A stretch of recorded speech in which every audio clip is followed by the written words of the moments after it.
What's up, fight fans? Welcome to Mr. Mustache MMA News. Today, I want to discuss this Saturday's co-main event between Michael Chandler and Paddy Pimblett. But before we get into it, don't forget to hit the like and subscribe button to continue getting more MMA content by yours truly and help the channel grow. All right, fight fans, good morning. We got a pretty special co-main event coming up this Saturday. You got Iron Michael Chandler taking on Paddy Pimblett in a fight where Paddy is finally getting his real, true, tough test of a top. I know Michael Chandler's, I don't know if he's ranked top 5. The rankings are a whole nother thing, but a real world-class, heavy-hitting fighter. A guy who's not just an athlete, but a guy who always goes for the finish, marching forward every single time. And, win or lose, puts on a show. Michael Chandler may not have the best fight IQ in the world, but sometimes doesn't need it. The guy packs such a punch, has so much power. They don't call him Iron Mike for no reason. And it seems that a lot of guys are even picking him to win this fight too. I mean, the dude really, he really is heavy-handed. And with Paddy's habit of leaving his chin open, when he goes back, he just chin up, hands down. But it somehow has worked for him over the time, and he's looked better and better, and his grappling as well too. If he can catch Michael, being wild and these crazy forward lunging punches that he throws, catch him in something, take his back, we could see a rear naked choke, we could see another guillotine choke like we saw with, well, it wasn't the guillotine, that was the triangle choke against Bobby Green. I mean, he sunk that shit up so quick. And that's one thing I want to talk about too with Paddy. His grappling is so underrated. And I mean, what he did to Jordan Leavitt is a fight. I know Jordan Leavitt, he's not a ranked guy or anything like that, but he's still a pretty good fighter in the UFC. And Paddy kind of like threw him around out there.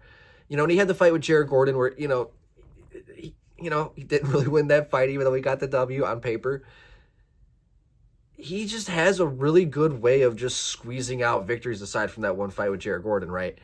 The Luigi Vanderami fight where, he was getting cracked, but then just eventually just found the button, found the mark, and was able to get the finish in his own right. So Paddy's just sneaky fucking good. He's made it work for him. And it's one of those things where, as long as I think that, I don't know, because, his chin hasn't cracked yet. It's one of those things where we haven't seen it. So I'm curious to see if Michael Chandler can be that guy.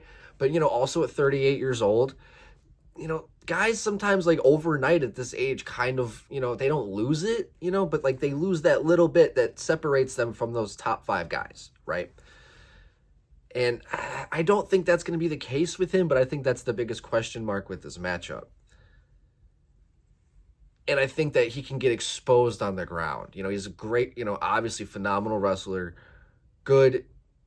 He's really good at utilizing his leverage to keep the top control when he does get in those exchanges, right? In those grappling exchanges. But going against a guy like Paddy Pimblett's grappling, I think that's something that everybody's talking about how he's going to get knocked out. That very well could happen. But nobody's really talking about what could happen if this fight actually hits the ground. So that's my big curiosity here. And also, if you guys have seen my other, I guess it was like a 3-minute video though, where, most of these fights, I don't really, like, for me, these are pick'em fights. Like, I think Chandler and Paddy, I think these are all pick'em fights. This is such a good pay-per-view. I'm so excited because this is one of those where I'm like, I don't know what the fuck is going to happen. And, I'm not really rooting for either guy, like, more than the other either. So with this one, I definitely predict a possible fight of the night if somebody doesn't get knocked out in the first round. And if that were to happen, but yeah, like, I think if Chandler wins, it's going to be by knockout or by decision. But if Paddy wins, I think that he's going to go out there and get a submission victory, probably like the 2nd or 3rd round. All right, guys, that's going to do it for today. I'd love to hear your guys' thoughts on this fight, on this matchup. Do you guys have Iron Mike? Do you guys have Paddy? Or are you guys in the middle like me where I just don't even really want to make the decision? But I'd love to hear your guys' thoughts. But that's going to do it for today, guys. Mr. Mustache, MMA News out. Let's fucking go, fight fans.